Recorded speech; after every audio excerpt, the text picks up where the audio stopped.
Thank you, Mr. Batten. 2 minutes. Thank you very much.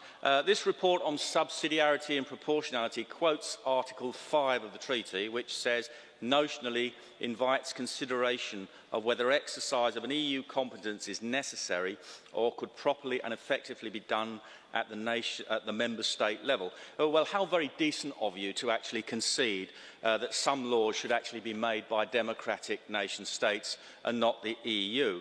Say something about subsidiarity. I might be wrong, but I seem to remember about 25 years ago or 24 years ago when the Treaty on European Union was progressing, somebody suggested that there should be a cash prize for anybody that could actually define subsidiarity and describe how it would work in practice, and as far as I know, nobody ever won.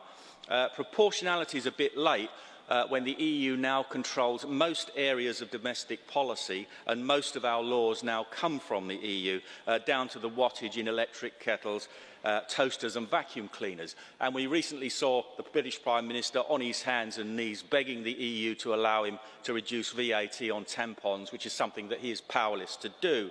Now, David Cameron's so-called reforms include something on the yellow card, which says that member states, not individual member states of course, 15 together, can actually stop some legislation. Now, I would like to ridicule this, but I don't have to, because it was already ridiculed by William Hague when he was Foreign Minister in Parliament, when he absolutely tore this idea to pieces when it was proposed before. And if you don't believe me, you can see it on YouTube, and you can see David Cameron laughing away next to him, which of course now he has totally adopted exactly the same policy as one of his most mooted reforms. Now, you're all going to get a lesson in subsidiarity and proportionality when the British people have their referendum on the 23rd of June and when they vote to leave. And they are increasingly coming to understand that the essential question is, do you want to live in a democratic state or an undemocratic state where you do not elect and cannot sack your government in Brussels?